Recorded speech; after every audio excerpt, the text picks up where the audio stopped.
Notre idée, c'est quoi? C'est d'améliorer la fluidité dans le parc d'hébergement en accélérant l'accès au logement, parce que cela nous paraît beaucoup plus intéressant sur le plan humain et social de pouvoir répondre par le logement plutôt que par l'hébergement. Non, je ne signerai pas, si j'avais été amené à le faire, le contrat proposé par la Fondation Abbé Pierre.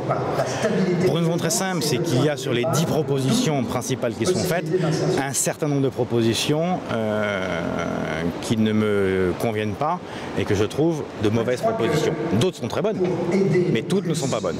Il y en a une, par exemple, que je trouve dangereuse, c'est l'idée de bloquer les loyers. On a tendance à regarder du côté du locataire, parce que les loyers sont trop chers. Et on a raison de le faire, c'est lui, entre guillemets, qu'il faut aider. Mais regardons aussi du côté du petit propriétaire qui investit. Quand vous avez un propriétaire qui a un revenu locatif, un loyer perçu de 1 000 € par mois, et que vous lui dites demain c'est plus 1 000, c'est 900 € par mois, quelle va être la conséquence? Mais l'inquiétude pour moi, c'est que la conséquence, c'est ok, au revoir, j'investis ailleurs. Et donc on risque d'avoir avec ça un rétrécissement du nombre de logements mis en location, notamment en Île-de-France. Ça me paraît excessivement dangereux. Regardons la réalité de l'augmentation des loyers ces dernières années. Prenez les chiffres publiés par des organismes indépendants. Je ne parle même pas de l'INSEE, parce que l'INSEE, on ne les croit plus. Les loyers ont augmenté en moyenne en France de 1,9% par an pendant 5 ans, ces 5 dernières années. 1,9%. Ça veut dire quoi 9%? C'est l'inflation. Donc il faut relativiser un certain nombre de choses. Donc est-ce que vous avez quelques marges de manœuvre, étant donné la situation économique, pour mettre peut-être plus l'accent sur le logement?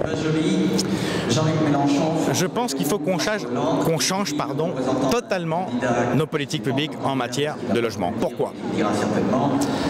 40 milliards d'euros investis en 2010 au bénéfice du logement.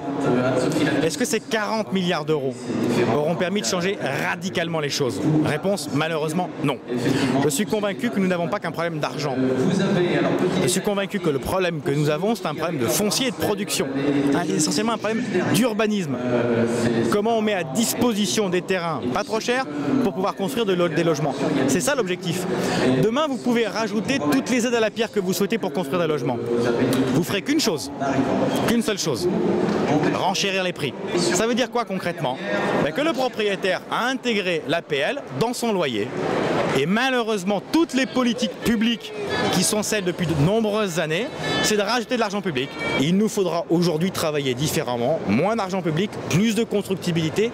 C'est, me semble-t-il, ça l'avenir si on veut répondre socialement à l'attente des gens, parce qu'on a besoin de produire plus de logements pour répondre à l'attente sociale des gens. Et si on veut continuer à alimenter un secteur qui, économiquement parlant, pèse 2,4 millions d'emplois.